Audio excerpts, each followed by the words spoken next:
Hey everybody, it's ScrapComputer here. This video is going to explain how to play the AD carry Caitlyn. This carry is too commonly misplayed for my liking. God damn you free Kate week.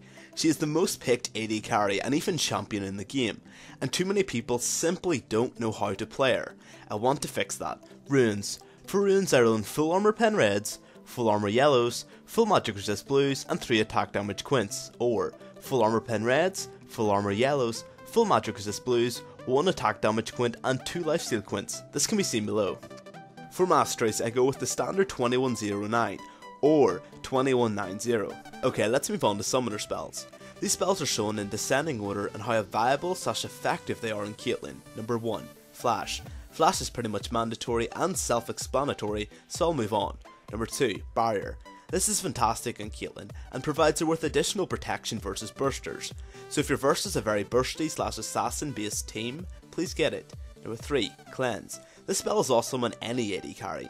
With Caitlyn it can add a lot of survivability, even more so than other AD carries. This is due to her awesome range and it makes her extremely hard to kill.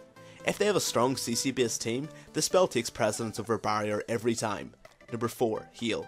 This spell is still viable, but I personally think there are better picks. In addition, never get exhaust or ignite ever on Caitlyn. There is no excuse for this. There is no reason for it either. Caitlyn is a long range carry and should never even be close enough to cast these spells. Caitlyn is never a kill lane, so these spells are even furthermore wasted.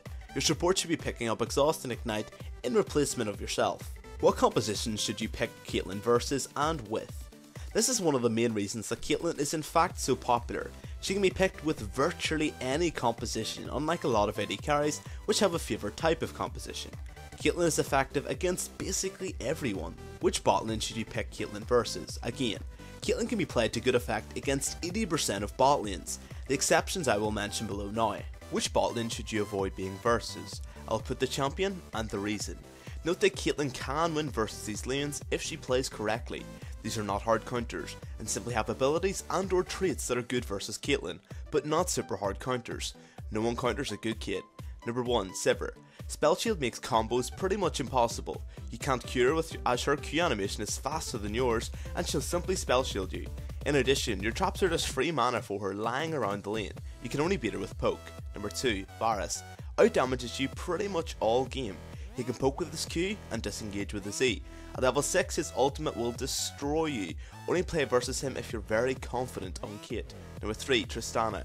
Tristana has massive bursts at level 2 and 6. With the right support she will annihilate you.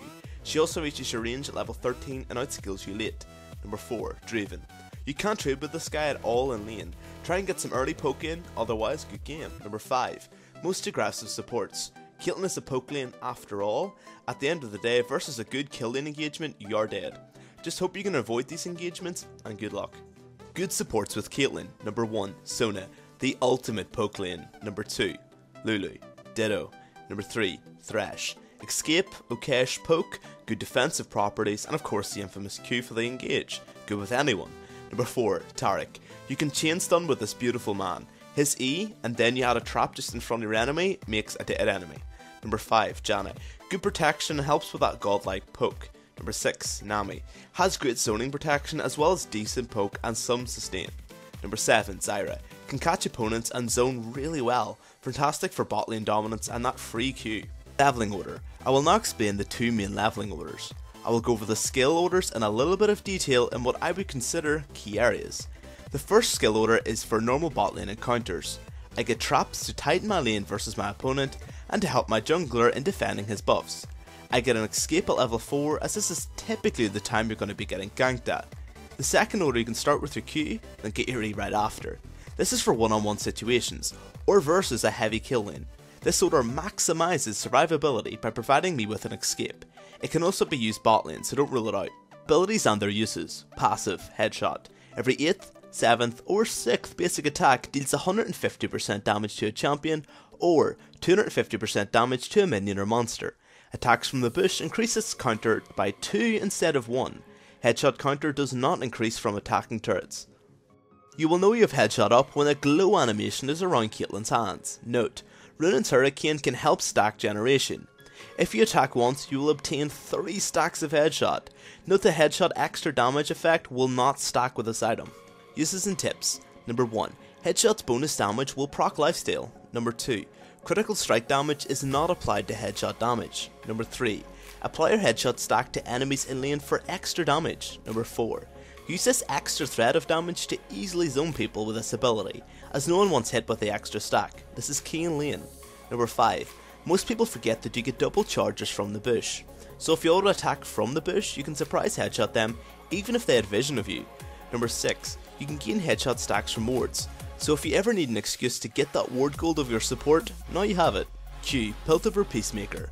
Caitlyn revs up her rifle for 1 second to unleash a penetrating shot which deals physical damage to targets in a line.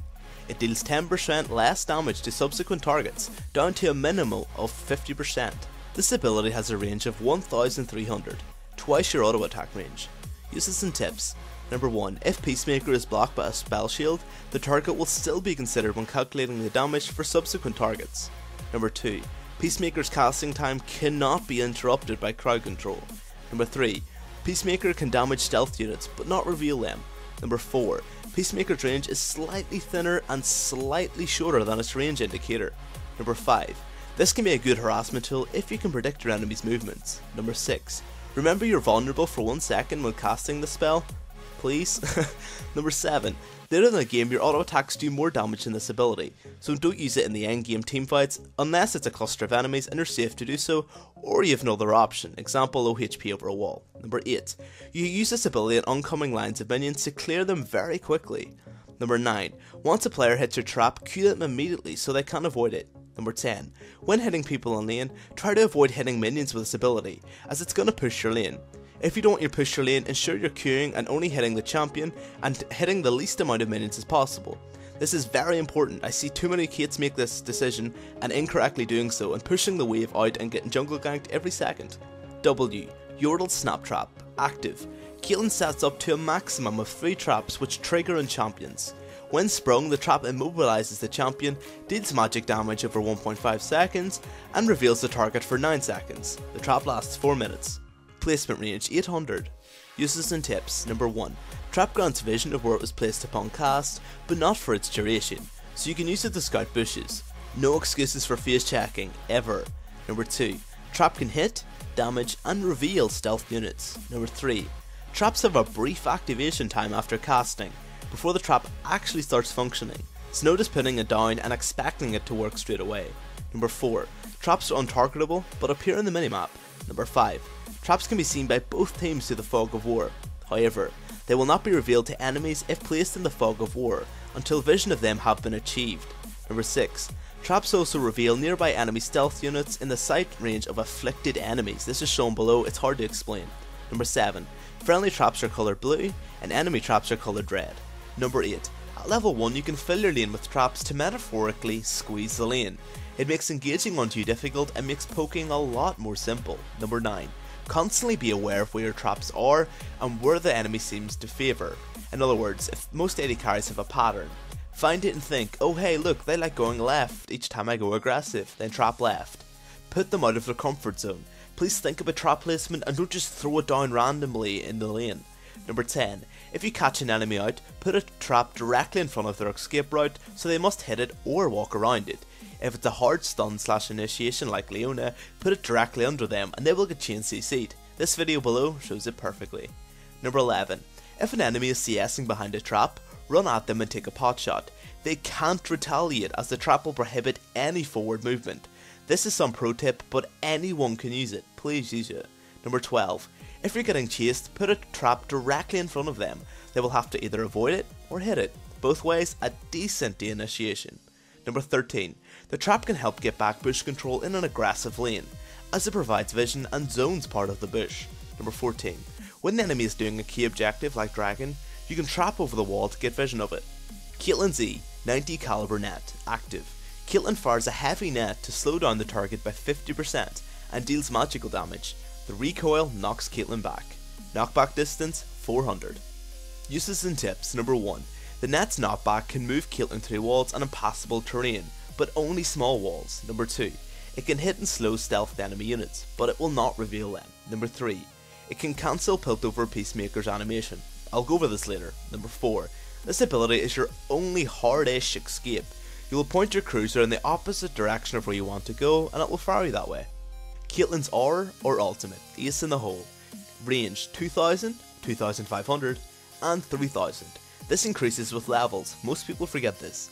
Caitlyn takes time to line up the perfect shot, dealing physical damage to a single target at huge range. Enemy champions can intercept the bullet for their ally. It provides vision for the target for the duration. Uses and tips. Number 1. Ace in the Hole cannot be manually cancelled once the ability is activated. Number 2. If the target dies after Caitlyn fires the shot, Ace in the Hole will go on its full cooldown. Number 3. If Caitlyn dies while channeling, Ace in the Hole will also go on its full cooldown. Number 4. If Caitlyn's intended target activates Sonya's Hourglass while Caitlyn is channeling, it will also break the lock and Ace of the Hole will go on its full cooldown. Number 5. If the target dies before Caitlyn fires a shot, Ace in the Hole will cancel and go on a 5-second cooldown, but it will not refund its mana cost. Number 6. Ace in the Hole cannot be blocked by minions or monsters. However, it can be blocked by enemy champions and clones, like Mirror Image, Children of the Grave, Hallucination, and Omen of Death. Number 7. If Caitlyn successfully targets an enemy that can stealth with Ace in the Hole, that enemy will be revealed for the duration of the spell, regardless whether they were stealthed or not. Number 8. Stealth units can block the projectile, but they will not be revealed. Number 9. This ability is good for literally sniping enemies in lane and fleeing enemies. Number 10. This ability is good for damaging people, even if it does not deal lethal damage. There's no such thing as a wasted ultimate. Ability combo. Caitlyn's neck completely cancels the animation for Piltover Peacemaker while launching it from where she stood before you used your E. This is done by quickly using E and pressing Q immediately afterwards before you move. This can be seen below. This is an extremely useful combo for both running and chasing, and maybe the most awesome ability combo / carrying combo there is on any AD carry. Laning. Laning type, poke, playstyle, passive aggressive. Now you will find out why Caitlyn is so played. Caitlyn has arguably one of the best laning phases out of any AD carry. Caitlyn has the largest base attack range in the game, making her work as the best AD carry in a poke based bot lane. She has an average an additional 75 range on most AD carries. Use this to your advantage. Now if you're in the bot lane, I typically start with my W and trap the key points in the lane. This can be seen below. This will make poking easier and ensure it's hard for you to get engaged onto. If you're on blue side giving a pull, ensure you put a trap just inside the invade bushes to protect your buffs. Again, this can be seen below. Now when you get into lane, from level 1 you should be poking and obtaining lane dominance. Your range will allow you to do this relatively easy. You must be putting constant pressure on. If you're playing Cait and just farming and not poking at all, you're doing it wrong. You don't pick her for her late game skillings but her awesomeness in lane. Caitlyn should be played like a pure poke lane. Check my How to Lane as AD Carry guide for more information on this. But remember, any hard engage you're going to lose 100% without a doubt unless they're poked down. This is why poking is so important. Caitlyn is an awful all-in champion, and an all-in should be avoided at all costs unless they are low. Too many people engage and with Caitlyn and just pretend she's a kill lane, she's not. Please poke. In general, you should be putting on a lot of pressure on the tower and trying to get it early by purely out-sieging them or denying them as much CS as possible. Caitlyn is fantastic at start game sieging and denying, but ensure you're warded. This is a general playstyle for Cait, pretty simple. Again, if you want more details, go to my laning guide. Additional tips for lane. Constantly trap even if you have a half full mana pool. Yes, I'm an optimist. When you get back into lane and the enemy doesn't have sustain or much sustain start game, you should use your ultimate as soon as you get back. Even if they block it, the damage sticks. Look at this clip and you will see I'm not joking. I do this all the time in lane because it gives me the edge. If you ultimate them, it's going to defer them from all-inning you, start game anyway. Start game damage of your ultimate is awesome with only a BF or even the base damage, so use it not just for killing people guys, for doing damage in lane. Zone people if they are low, but never all in fight unless they are like 300 HP. Cait can deny nearly anyone in lane if she plays correctly. I see too many people walking up and trading auto attacks. Cait doesn't trade, she snipes. If you atone by these rules, you will be fine. Teamfights. Your role in teamfights is fairly simple in theory. Deal as much damage as you can and stay safe while doing so. When the teamfight starts, immediately put a trap in front of the enemy line in between yourself. This will give you a small amount of protection and can trap someone at a key moment. From this point, you must be auto-attacking as much as possible, but don't Q, you do more damage with autos. Only Q if you see an escaping enemy and you're safe to do so.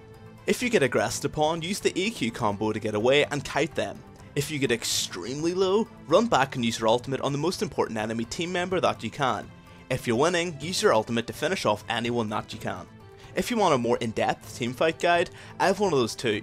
I go over everything in detail, so going over it again in this guide is kind of redundant.